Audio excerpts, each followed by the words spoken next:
Hello everyone. So this is SA 560 subsequent events for CA final audit and CA inter students can also refer it. Okay. So subsequent events क्या होते हैं? Events between date of financial statement और जिस दिन report आ रही है उसके बीच के जितने events होते हैं वो subsequent events होते हैं. या फिर कोई fact है जो known after the date of audit report है. ठीक है. आप FRF आइडेंटिफाई करोगे. 2 types of events होते हैं, existing events, non existing events. FR में भी हमने पढ़ा होगा. कंडीशन अगर एग्जिस्ट कर रही है फाइनेंशियल स्टेटमेंट तक तो वो एडजस्टिंग हो जाता है. कंडीशंस अगर बाद में आई है फाइनेंशियल स्टेटमेंट की डेट से तो नॉन एडजस्टिंग हो जाता है. ऑडिटर का ऑब्जेक्टिव क्या है? Sufficient and appropriate audit evidence लेना है about subsequent events require adjustment disclosure appropriately reflected in financial statement. जो सब्सिक्वेंट इवेंट्स थे वो एप्रोप्रिएटली रिफ्लेक्ट हुए हैं या नहीं हुए हैं फाइनेंशियल स्टेटमेंट में. ठीक है. रिस्पॉन्ड करना है फैक्ट्स को known after the date of report if known before cause amendment report. ऐसे फैक्ट जो report after the date of report हमें पता चले बट अगर पहले पता होते तो हम अपनी रिपोर्ट को अमेंड करते. ठीक है. Procedure for events between financial statement and report date.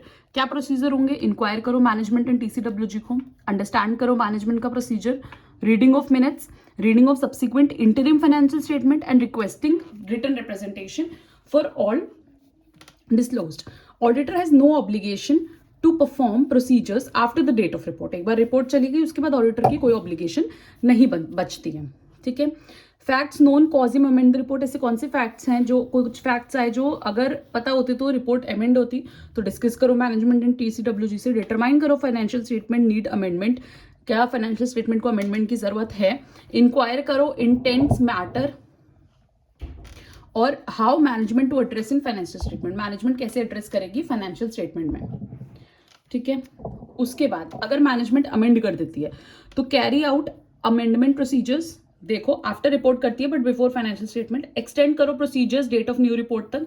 Provide new report on amended financial statement do not dated earlier than date of approval. और अगर आफ्टर फाइनेंशियल स्टेटमेंट है तो रिव्यू करो मैनेजमेंट के steps that everyone in received of financial statement and report is informed of situation.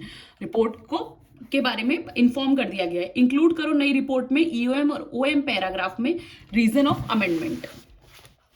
ठीक है. उसके बाद इन केस अगर लॉ एंड रेगुलेशन प्रोहिबिट करता है अमेंडमेंट टू सब्सिक्वेंट इवेंट के लिए तो auditor is permitted to restrict procedure of amendment.